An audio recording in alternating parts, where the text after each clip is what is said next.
रुस्तम हिंद केसरी, सप्तम हिंद केसरी होण्याच्या कडे बकासूरची वाटचाल. असंख्य मैदानं आपल्या वेगाने मारून गुलालामध्ये सतत राहणारा बैल म्हणजे बकासूर. या पुढे आणि मागे सुद्धा एकच नाव धुमाकूळ घालणं, ते म्हणजे बकासूर.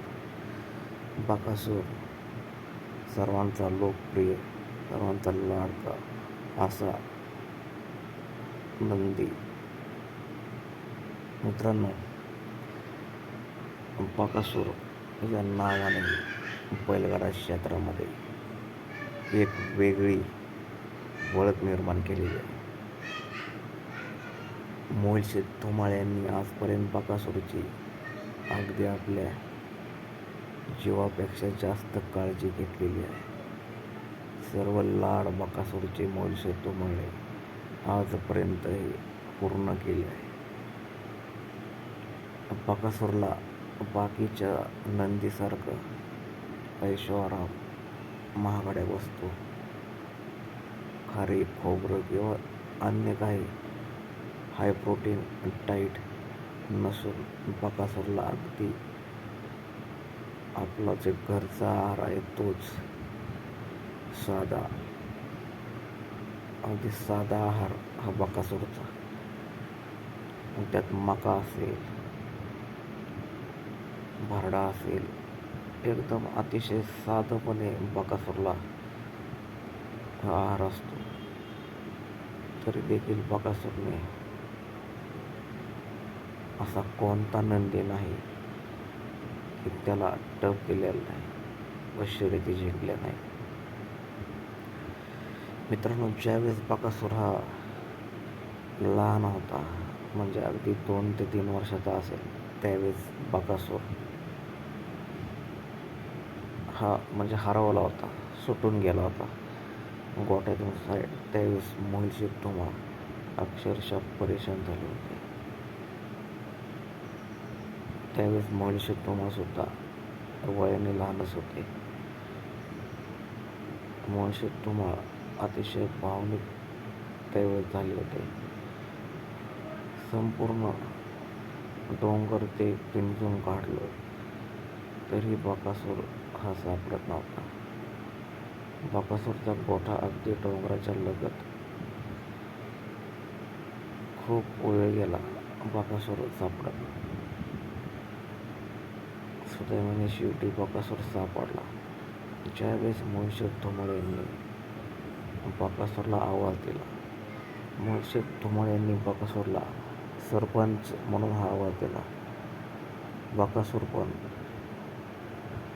हा धावत धावत मोहिलशेठ धुमाळ यांच्याकडे आला. बकासूरला सरपंच हे सुद्धा नाव आहे.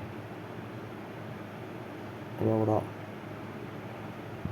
जिवलग दोस्ताना मोहिलशेठ धुमाळ आणि बकासूरचा. मोहिलशेठ धुमाळ यांनी फक्त एक आवाज दिला तरी बकासूर हा ओळखतो.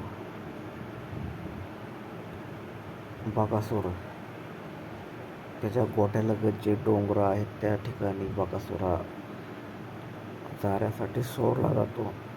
त्यानंतर ज्यावेळेस बकासूरला स्वतःहून आणायला जावं लागत नाही, बकासूर मनाने गोठ्याकडे येतो. त्याला आवाज दिला तरी बकासूर हा गोठ्याकडे येतो आणि आपल्या जागेवर जाऊन थांबतो. अतिशय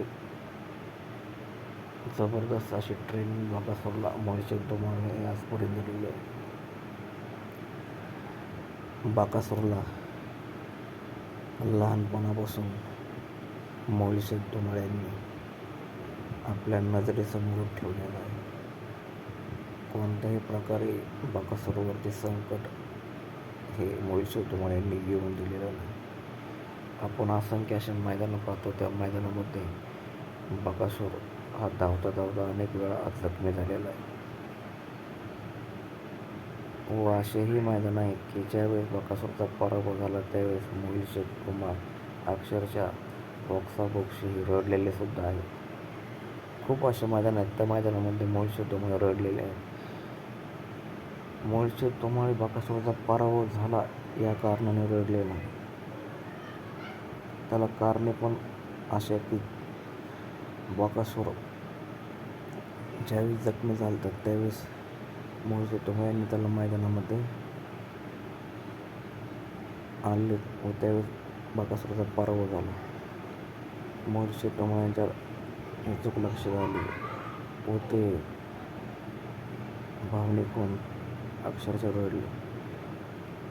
ते म्हणाले की बकासूरला इथून पुढे हा जखमी झालेला आहे त्यामुळे आरोग्य नाही ते बकासूरला ज्यावेळेस पूर्ण बरा होईल त्यावेळेसच मैदानामध्ये बकासूर आपल्याला दिसेल असे मोहित धुमाळ म्हणाले. बकासूरचा वेग पूर्वी जसा होता अजूनसुद्धा त्याच प्रकारे टिकून राहिलेला आहे. बकासूरचे पूर्वीचे ड्रायव्हर ते म्हणजे अर्थात सर्वांचे लाडके लोकप्रिय असे विठ्ठल नाना ड्रायव्हर. विठ्ठल नाना ड्रायव्हर यांनी सुद्धा बकासूरला खूप प्रेम दिले.